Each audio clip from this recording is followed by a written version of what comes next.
جن کی زندگی کی شاید ووٹ لینے کے بعد ان کے نزدیک کوئی قدر و قیمت ہی نہیں ہوتی. اقتدار اور اختیار کی بات ہے.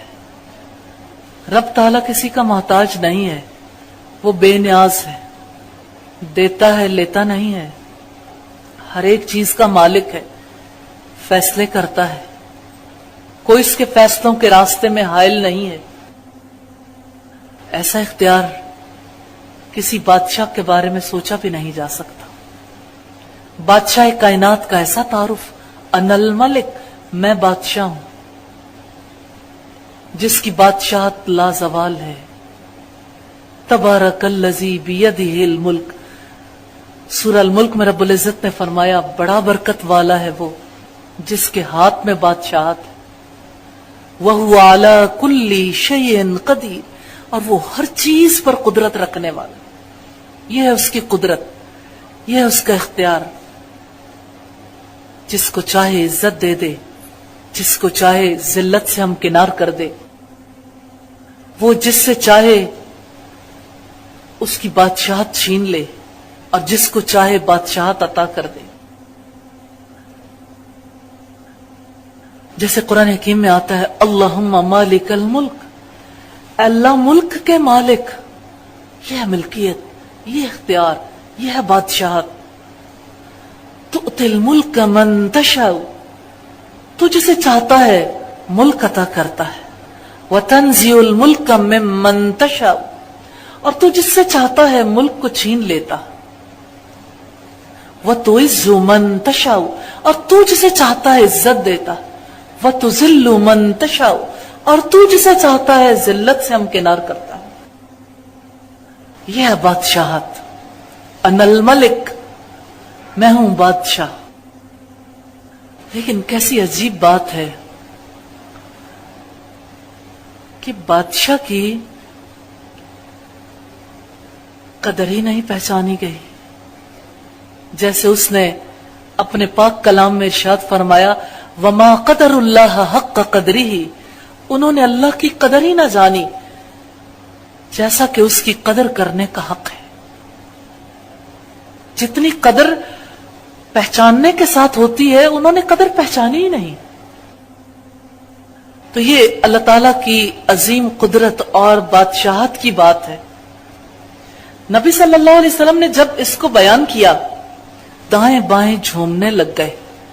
راوی حدیث کہتے ہیں حتیٰ کہ میں نے دیکھا کہ ممبر بھی چکولے کھانے لگا اور مجھے یہ وہم ہو گیا کہ کہیں رسول اللہ کو گرا ہی نہ دے. یہ آپ صلی اللہ علیہ وسلم کی معرفت تھی، آپ کی اللہ تعالیٰ کی پہچان تھی. کیسے آپ نے اللہ تعالیٰ کی پہچان کروائی. یہ آپ صلی اللہ علیہ وسلم کا احسان ہے انسانیت پر. انہوں نے بادشاہ حقیقی کا کیسا تعارف کروایا. سیدنا عبداللہ بیان کرتے ہیں کہ ایک یہودی عالم نبی صلی اللہ علیہ وسلم کے پاس آیا اور کہنے لگا کہ ہم نے اپنے مذہبی کتاب میں یہ پایا ہے کہ روز قیامت اللہ تعالیٰ آسمانوں کو ایک انگلی پر رکھ لے گا، زمین کو دوسری انگلی پر، سارے درختوں کو تیسری انگلی پر، جتنا کچھ خشکی اور تری میں ہے چوتھی انگلی پر، اور ساری مخلوقات کو پانچویں انگلی پر. نبی صلی اللہ علیہ وسلم نے یہ سنا تو آپ اس کی تصدیق کرتے ہوئے مسکرانے لگے، حتیٰ کہ آپ کی داڑھیں نظر آنے لگی.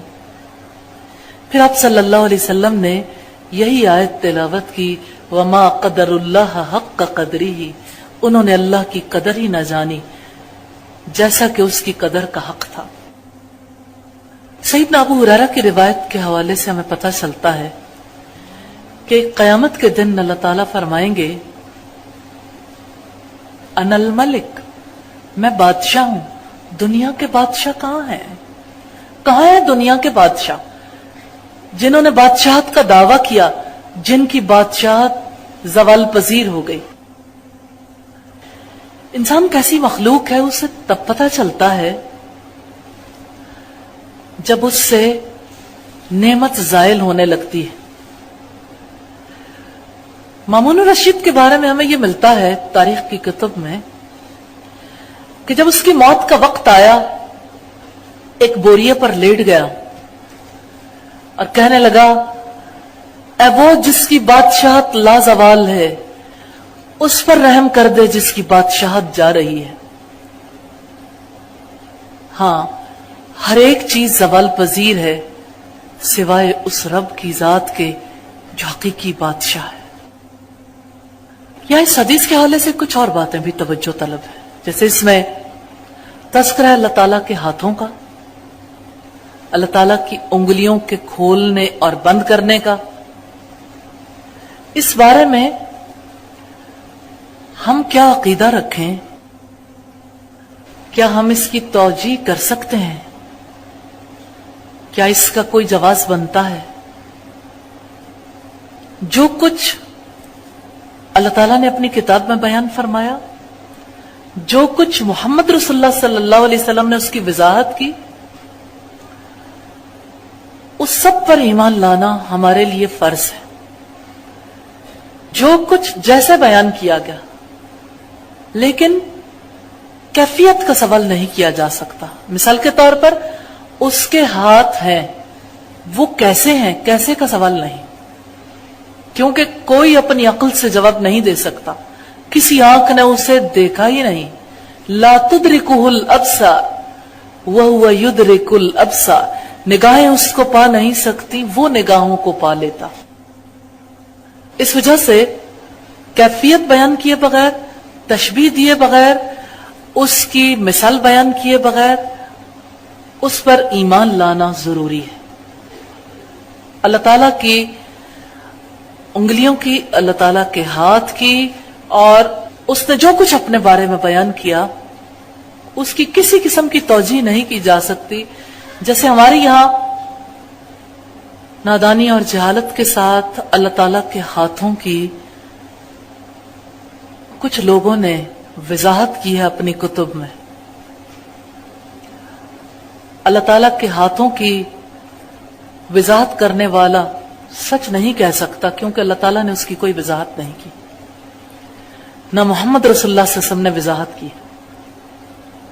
لیکن چونکہ اس نے ہاتھ کہا، اس لیے جو اس نے کہا ہم اس پر ایمان رکھتے ہیں، ہم اس پر یقین رکھتے ہیں کہ وہ ہے، بغیر کیفیت بیان کرتے ہوئے، بغیر تشبیہ کے، بغیر تعویل کے، بغیر کسی تمثیل کے۔ اللہ تعالیٰ کی قدرت اور بادشاہت کے بارے میں جاننے کے بعد ہم پر لازم ہے کہ ہم اس کے سامنے سر تسلیم خم کر دیں۔ بادشاہ کی بادشاہت کو اسی لیے جانا جاتا۔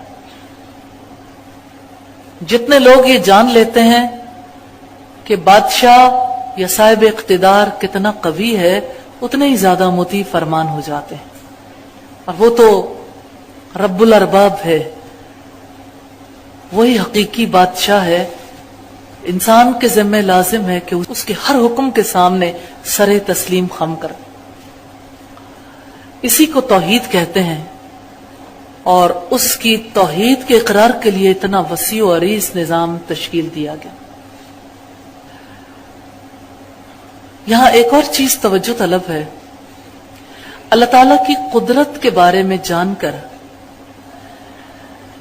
انسان جہاں پر سر تسلیم خم کرنے کا پابند ہے، وہاں اسے یہ بھی جان لینا چاہیے کہ اسی کو غلامی کہتے ہیں، بندگی کہتے ہیں۔ بندگی قدرت کو جانے بغیر نہیں آتی۔ انسان سر جھکانے والا نہیں بنتا جب تک کہ قادر مطلق کو پہچان نہیں لیتا۔ رسول اللہ صلی اللہ علیہ وسلم گہرا ادراک رکھتے تھے، اللہ کتنا عظیم ہے، کتنی قدرت رکھتا ہے۔ آپ علم رکھتے تھے، احسان آپ کا یہ ہے کہ آپ نے اس کا علم سکھایا، صدیوں کا سفر طے کر کے یہ علم ہمارے پاس آیا ہے۔ آج جب آپ گھر جائیں گے تو اپنے گھر والوں کو اب بھی یہ حدیث اسی طرح سنائیے جیسے عبداللہ ابن عمر نے سنائی تھی کہ اللہ تعالیٰ قیامت کے دن آسمانوں اور زمین کو اپنے ہاتھوں میں لے لے گا، پھر اپنی انگلیوں کو کھولے گا، پھر بند کر لے گا اور کہے گا ان اللہ، ان الملک، میں اللہ ہوں، میں بادشاہ ہوں۔ ہاں وہ اللہ بادشاہ ہے، وہ تو ہے ہی، جو تسلیم کر لے پہچان جائے اس کی خوش نصیبی ہے، اس کے لیے آسانی ہے، اس کے دل میں گنجائش بنتی ہے۔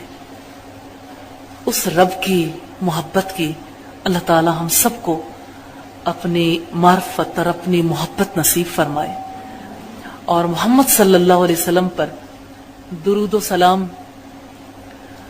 جنہوں نے ہمیں اپنے رب کی معرفت سکھائی۔